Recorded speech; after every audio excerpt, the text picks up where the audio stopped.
So how do you feel about boundaries? It's a legitimate question. A lot of people come to me really struggling with this concept. They often feel guilty for setting boundaries, or they're not sure about even what a boundary is. They've heard the term, set the boundary, things like that, but that's really confusing for them because it's not something that's well taught in our society nowadays, right? They know that boundaries are really important to having healthy, constructive, supportive, and wonderful relationships, but why? And oftentimes they also know that they feel like their boundaries are being violated, but they can't quite pinpoint what the boundary is that's being violated. That's why I've created the Clarifying and Creating Your Boundaries free PDF. You can find out what your boundaries are, how to tune in to what the boundary needs to be, and how to effectively create and communicate your boundary so that way you stay in this place that respects you, respects the other person, but also gives you the confidence in your boundaries so that way you stop being gaslighted, disrespected, and unseen. Having your boundaries really clear gives you a voice and also helps the other person stay in accountability with themselves. So that's not a role that you have to take on anymore. So if you are ready to really have clear boundaries, to really understand what your role is in the boundary, and to give yourself some safety and some protection against people that might try to gaslight you or are just being disrespectful, go grab my Creating and Clarifying Your Boundary PDF at erinandersonthetraumacoach.com. And while you're there, let's schedule a call with me. Come have a chat with me so that way I can really, really help you master this particular skill, creating boundaries, clarifying the boundary, communicating that boundary, and so that way I can also help you have relationships that show up to support you, cherish you, and love you. Hey, my loves. Welcome back to another episode of The Other Side of the Struggle. Okay, my loves, if you guys have been listening to my other podcast, Bold Hearts, Big Moves, you guys have also probably heard that I've been going through, not going through a lot, I shouldn't say that, but doing a lot. Just simply because my business is expanding. There's more coming in. I'm leaning into a really, really awesome energy.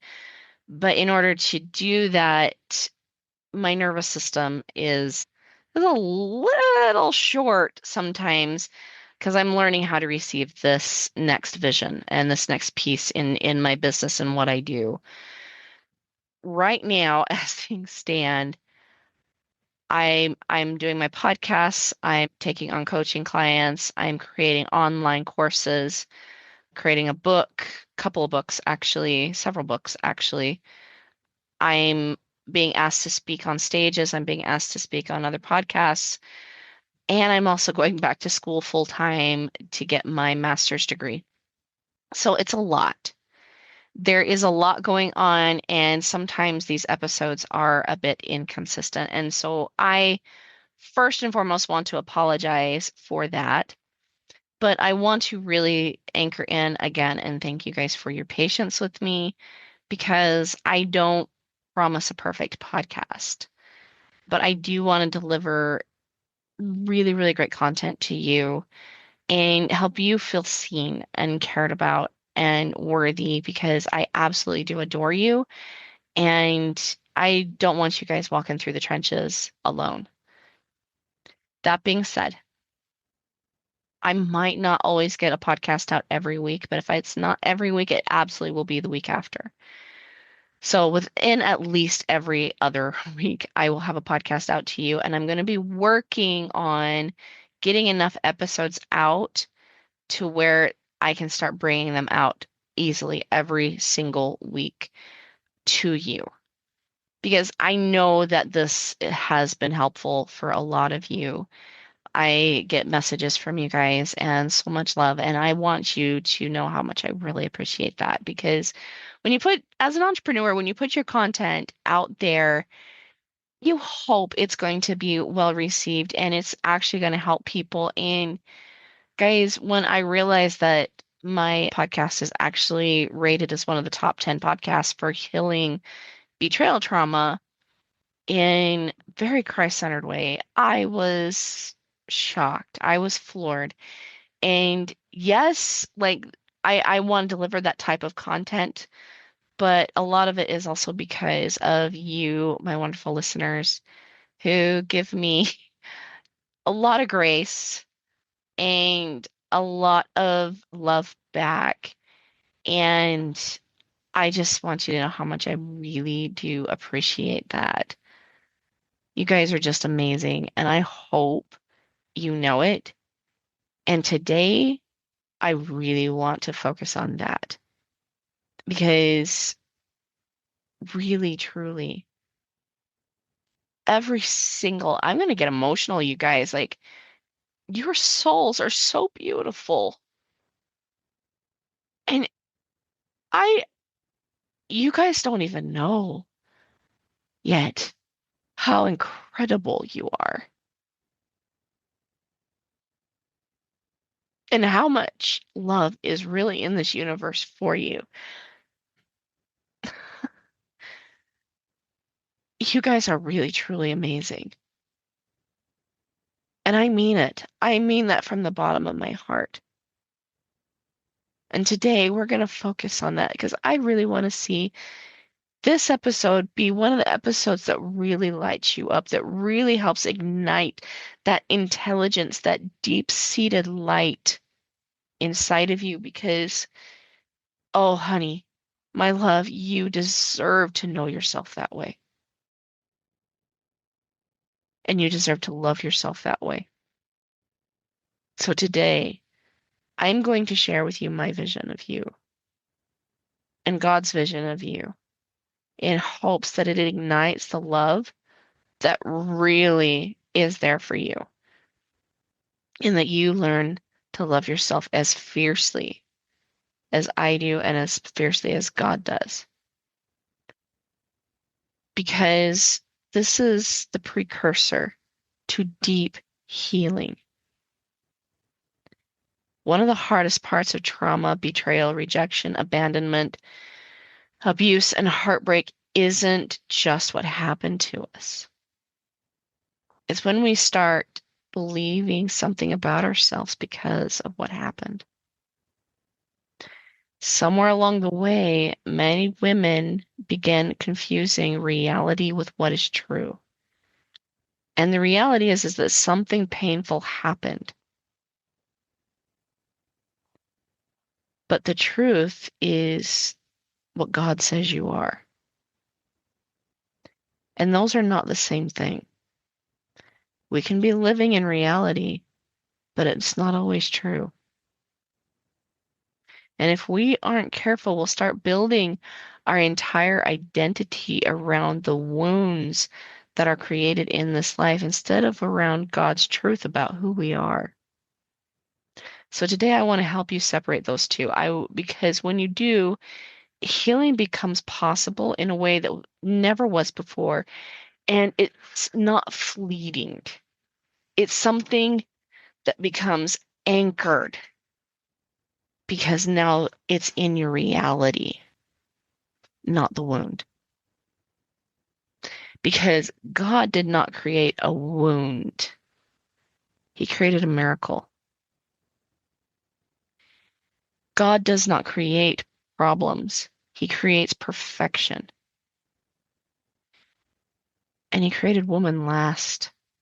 Let that sink in for a second.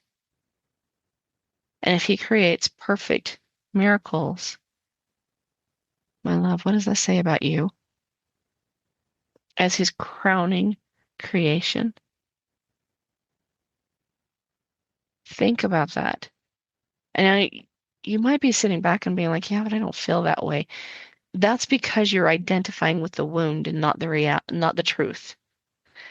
You're identifying with what's in your reality right now, but not actually what God created. And that's why I want to make this distinction with you today. Reality is what happened. And we can often take traumatic thoughts off of what has happened. Trauma, everybody can agree like what happened to you is traumatic. Being with a husband who deals with pornography is traumatic. It absolutely is. Because it causes you to question truth. It does. And then you look for the proof. But truth is what remains true regardless of what happened. Truth is constant. It doesn't change. That's why we trust truth. Remember that we learn to trust what is constant around us. And the reality may be your husband lied, someone betrayed you, someone abandoned and neglected you, someone abused their agency, someone rejected you. Someone chose pornography, someone spoke cruel words, someone didn't protect you. And those things are very real. They happened, and the healing never asks us to pretend that they didn't, because that's kind of a slap in the face, and healing isn't that way. Healing supports us and lifts us up. It doesn't neglect and reject what happened. But what often happens next is we begin creating identities around those experiences. We start saying things like, I must not be enough. I must not be pretty enough. I must not be skinny enough. I must not have a good enough body if he's seeking this gratification outside of the marriage. I must be hard to love. If somebody's constantly yelling at me, putting me down, maybe I'm the problem. I'm never going to feel safe enough. I always get abandoned. I don't matter. God must be disappointed in me. Those statements may feel real, but they're not true. Because if they were, God can't be perfect because he doesn't create anything other than something that's way less than perfect. He already created something perfect. It's our job to detect it and not believe the lies that come from the experiences, the painful experiences that we tend to have here in this life. One of my favorite things to teach is this, that trauma is not just what happened. Trauma is the meaning often that our nervous system assigned to what happened. A child whose parents might leave might conclude I wasn't worth staying around for, that I wasn't good enough. A woman whose husband betrays her may conclude I'm not desirable enough, I'm not pretty enough. And a person who gets rejected may conclude I'll never belong. I'll never have a place for me. The event is reality. The conclusion is a story. And sometimes we repeat that story so many times that we mistake it for truth. But a story repeated often is still not truth if God never said it or created it. Remember, if God told you a lie or created a lie, he would cease to be God. Now, I often get this pushback when I say that. Yeah, but in the Bible, God told Abraham to tell Pharaoh that Sarah, was his sister. Technically, he's not lying. Let me explain the difference between truth and lies for a second. Okay? Truth will always create more truth. It creates, it sustains, it creates consistency, it creates peace and safety. It creates perfection. And it sustains the perfection that's already there. Truth will create you. But lies, they're there to destroy, to deconstruct, to pull apart, to fray. to make you feel less than what you really are.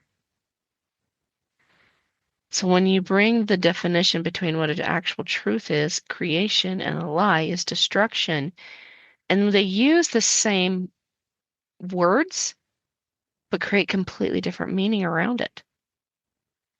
For an example, I'm going to tell you, I'm 200 pounds. I'm 5'3" and 200 pounds. Not joking. A lot of people would maybe look at me and say that I'm gross and disgusting and fat and ugly. That's a lie. The fact is, yes, I am 200 pounds. I'm 5'3" and 200 pounds. That's a fact. But am I disgusting? Am I fat? Am I unworthy? No. That would deconstruct me. That lie destroys me. It makes me focus on something that is not attainable because that validation is constantly moving. However, here's what I choose to believe instead. And this is true. God gave me my body. Therefore, my body, and I rejoiced in heaven when I realized that I was going to have a body, even a 200-pound, 5'3" body. I rejoiced. I know the adversary is angry that I have a body and he does not, because I can actually do. I can influence and do. He can only influence. But on top of that, if God gave me a physical body that is here to protect me, protect the goddess that God put inside of it. And I know that's true because if you think about what a fat cell does, it actually encapsulates toxins. And if I've got extra fat, it's just simply my body saying, hey, I'm trying to protect you. These are the things I need from you. More rest, more water, more nutrition, more clarity in your emotions. My body actually has my back. Therefore, my body is the physical manifestation of God's love for me. That's the truth. That means I get to work with my body. This body that has my back always has. It's not disgusting, it's beautiful. And it loves me so much. And is so excited about what it houses. That's the truth. One creates, one destroys. And this is what the enemy, our greatest mortal and spiritual enemy, does to us. This is why he wants us to focus on our wounds and build our identities around our wounds. It's because if he can get you to identify as broken, you'll never see yourself as whole. If he can get you to identify that you're abandoned, you'll struggle to see that God has never left you. If he can get you to identify as unworthy, you'll struggle to receive the love that has already been freely given, the love that is in the universe for you, specifically for you. And if he can get you to identify as powerless, you'll never use the gifts God gave you.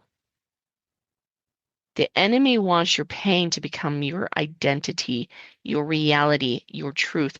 And God wants your pain to become part of your testimony. Those are very different things.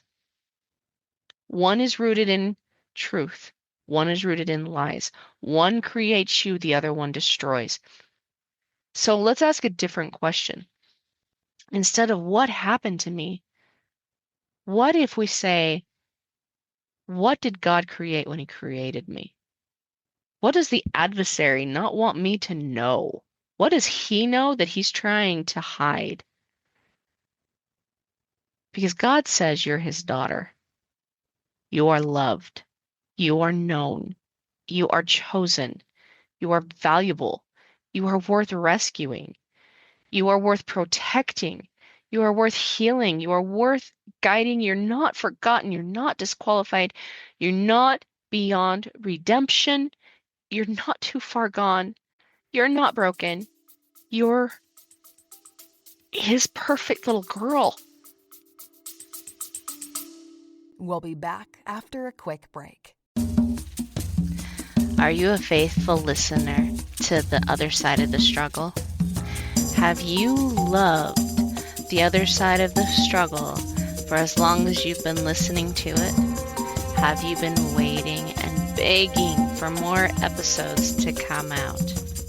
Well, good news. Come 2026, the very first part, the other side of the struggle is coming back better than ever, better than it's ever been, just for you listeners.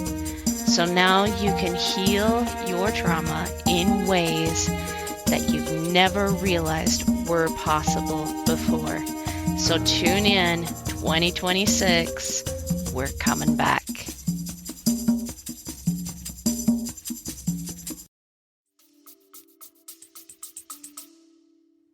And he sees you that way.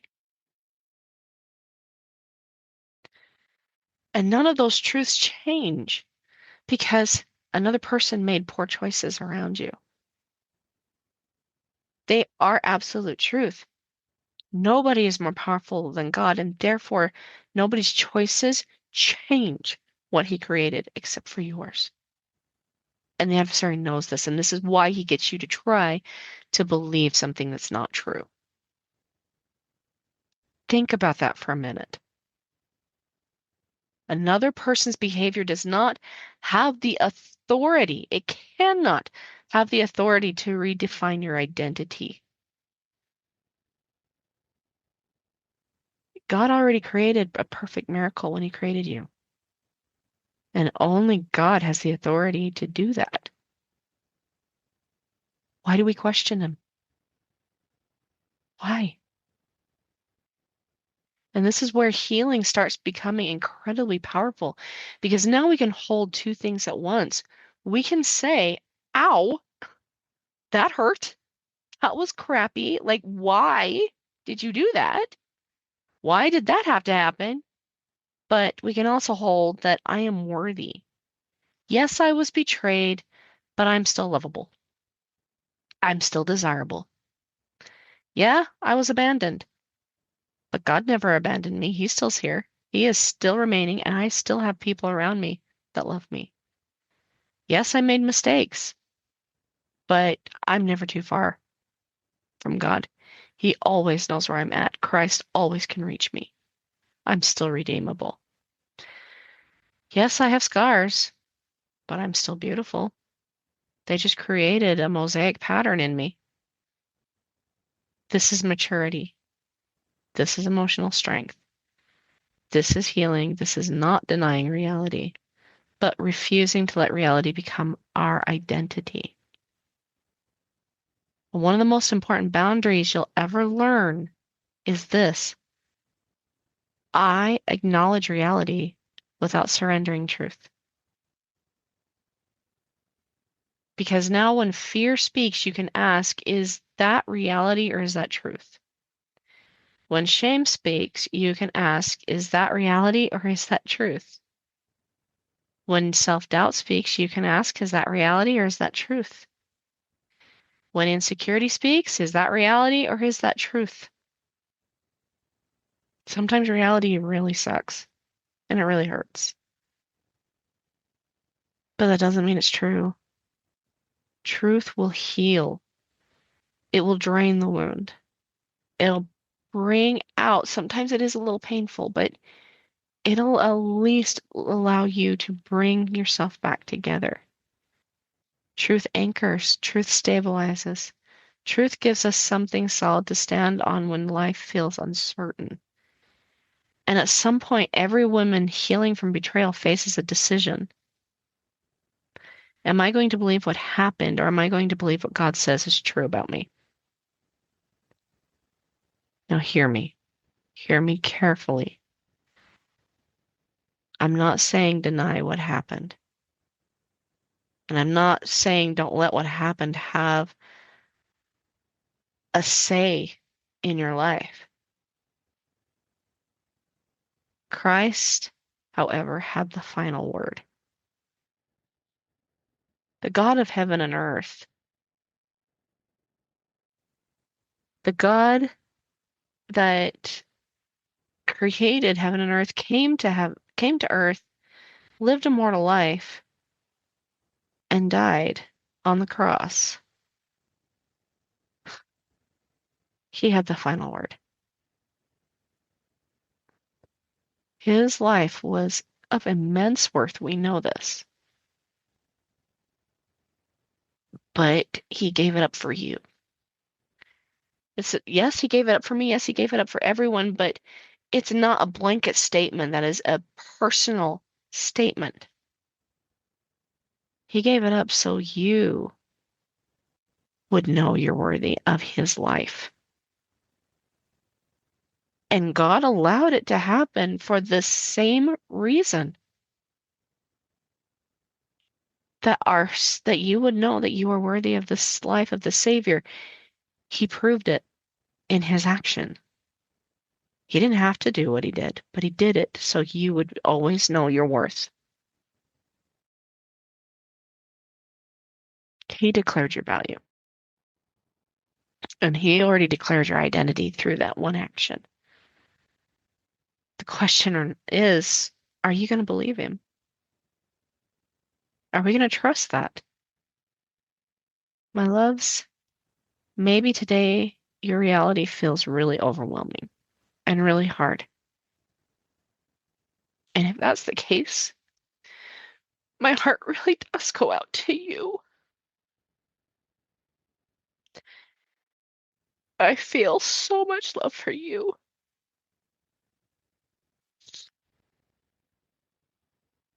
And my heart breaks with yours. And maybe your relationships are struggling. And maybe you're scared. Maybe you're exhausted. And maybe you're carrying way too much and nobody sees it. But today I really want you to remember something. Reality is what happened, but truth is what God says you are. Truth is what God created when he created you. And while reality might change from time to time and season to season, truth never changes. You are still loved. You are so valuable. You are still chosen and seen.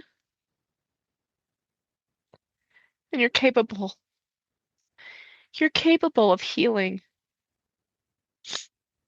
And you're capable of creating an amazingly beautiful life. And most importantly, you are a daughter of God. My loves,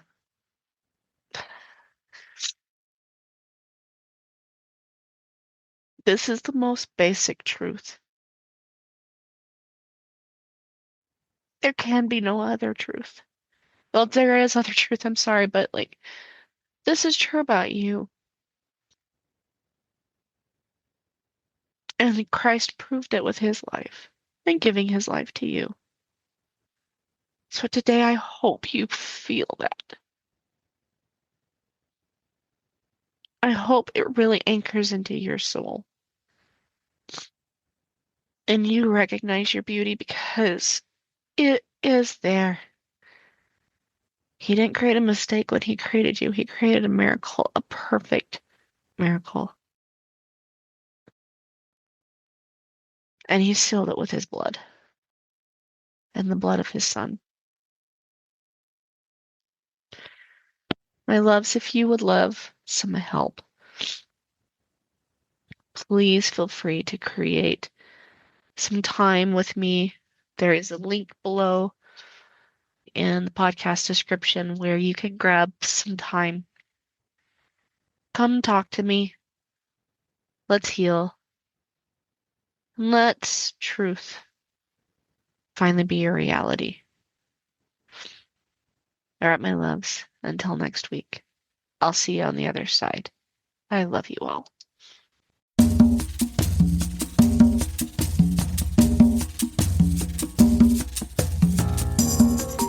Hey guys, thanks so much for hanging out with me today and listening in on this podcasting episode.